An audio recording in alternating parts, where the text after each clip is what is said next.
Episode 8. If serving is below you, leading is beyond you.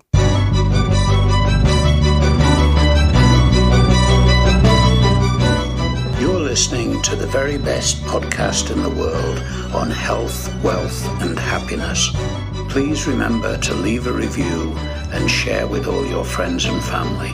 And here is your host, Lars Hilser.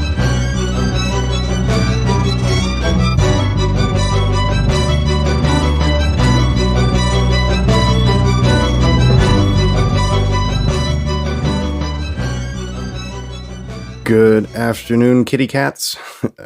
Sorry, I couldn't think of anything more crappy to say. To a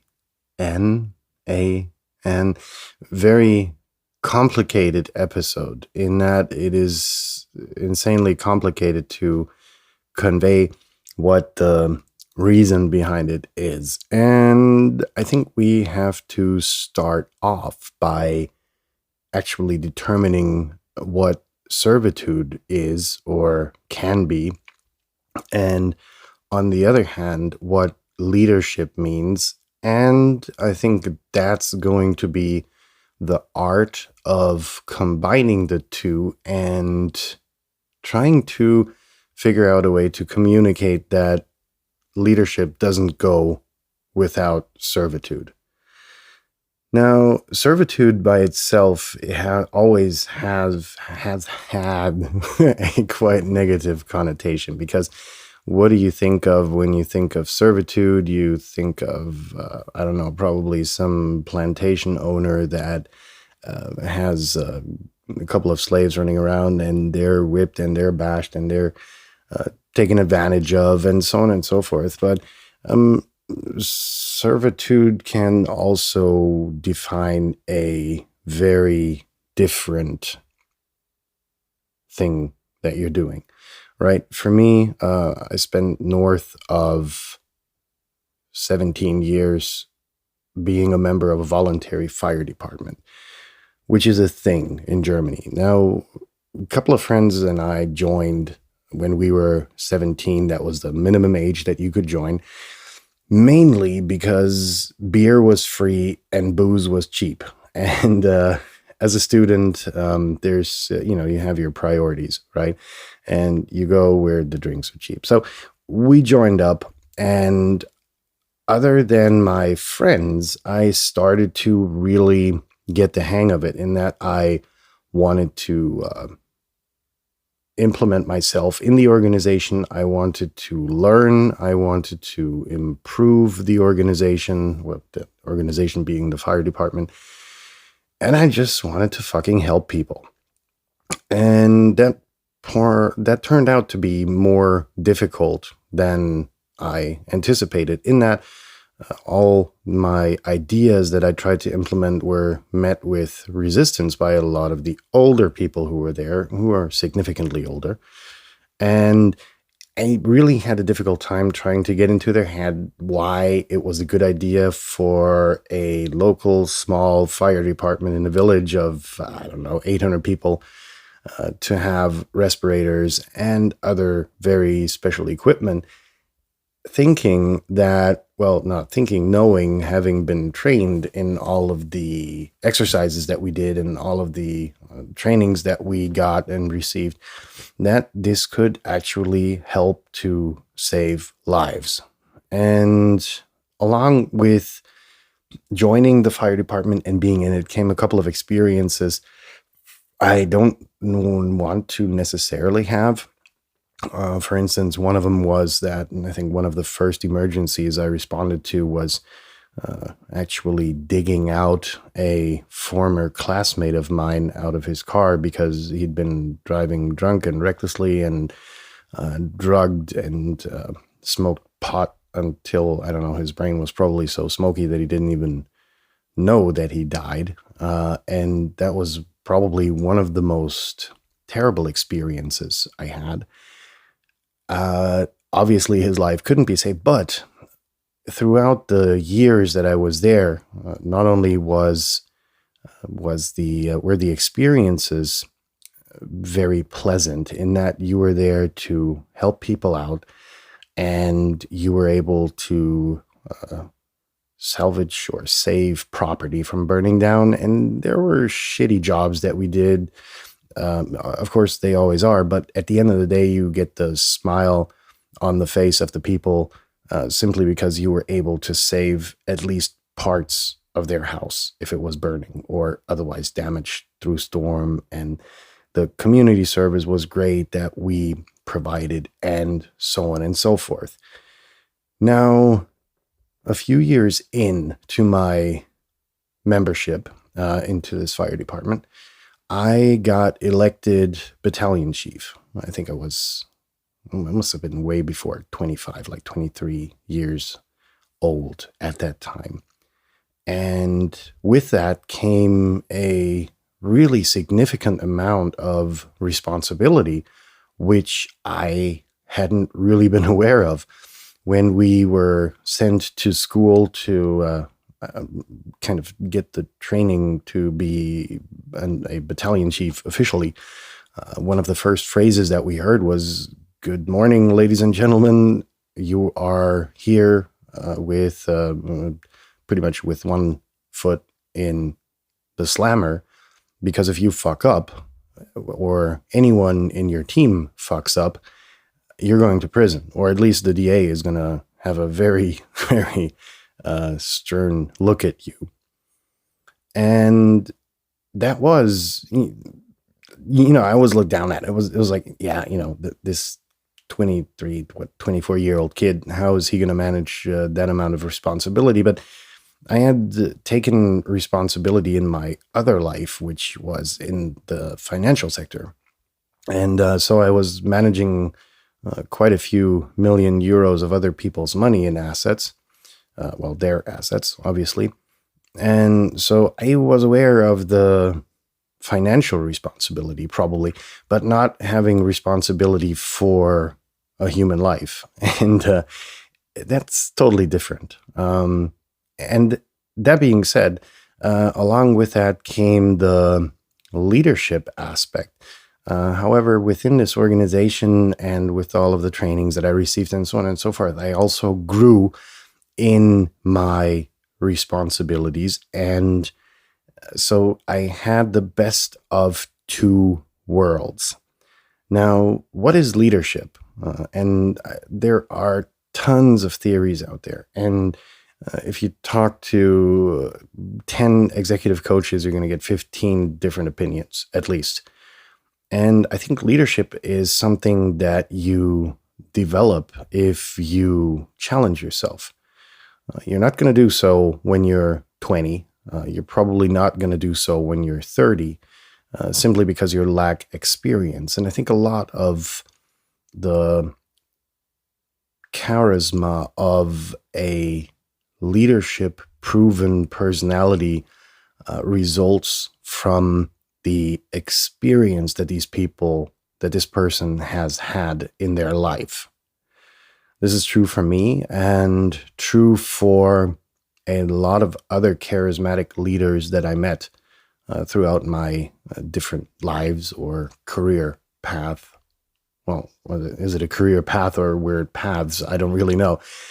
However, all of these people had one thing in common. They were dedicated to a goal. And if you met them privately, they usually had something going on where they supported the community either that they lived in or supported the community otherwise. There was one managing director of a large company. Well, let's call it an SME on the large side. It wasn't really that big of a large corporation.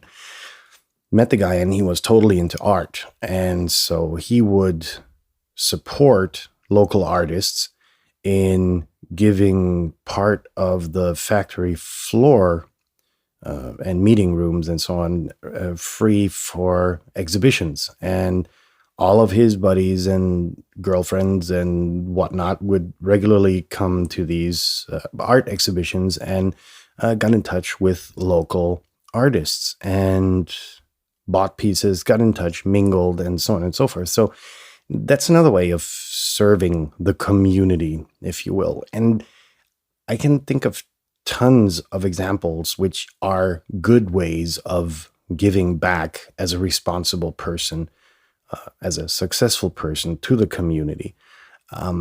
What I'm thinking of as megalomaniac-ish is the current situation that we're in with Bill Gates, for instance, trying to give back the knowledge of the few books that he read on virology and so on and so forth, and thinking that his advice and, through the horns of the World Health Organization should be taken into consideration.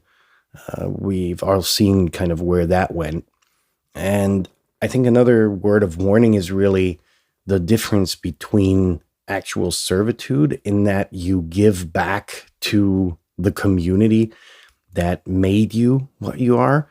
There's a very thin line that you shouldn't cross towards becoming a megalomaniac and thinking that by reading a few books, you can change the world.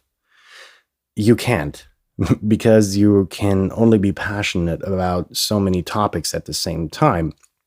And like Gates and all of these other very, very, very insanely and filthy rich people, the day only has so many hours. And while it was a very good effort to portray Gates as a clever cookie in the Netflix documentary Inside Bill's Brain, I think what kind of transpired was that this guy is insane. I mean, he is the definition of a megalomaniac. You could see first instances in his book, The Road Ahead, which was published probably in the 90s.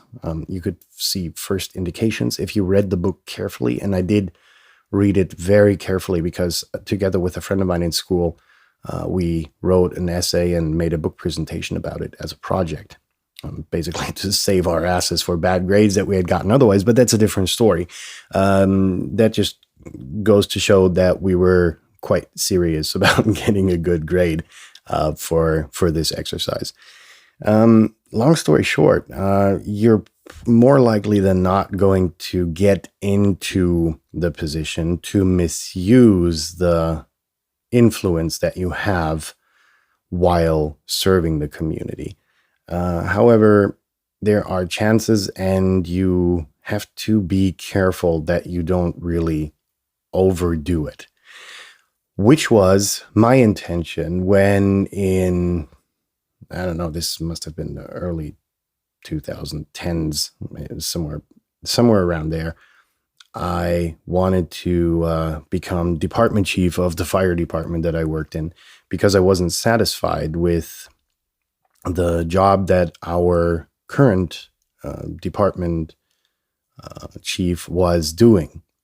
Now, that being said, you can kind of challenge existing leadership, and I had quite a bit of clout and assembled credits because I did some of the unthinkable things which for years hadn't happened. For instance, in one exercise, I just called off the exercise and said, okay, we're going to start over because it was just a complete clusterfuck that my guys had produced there. And this kind of resulted in a shell shock because it was just, it was just an insanely difficult situation for them to fathom because nothing like that had ever happened before.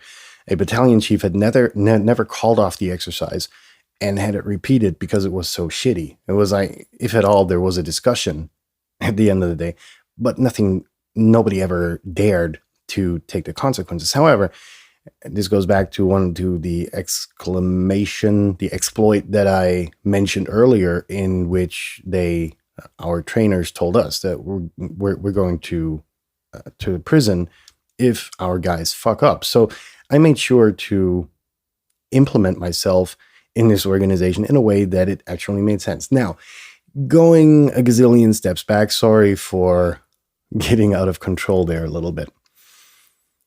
I think one of the things that I wanted to outline and leave you with to think about is, if you are in a leadership position or you aspire to be, there is always gratitude that you should give back to the community somehow. However you do it, that's up to you. You know, like I gave you the example of myself and how I did it for many years. And I gave you a few other examples. And I gave you an example on how probably not to do it. How you do it is up to you. But do keep in mind that it's insanely important, because you, as a leadership personality, rely on the community more than anything else.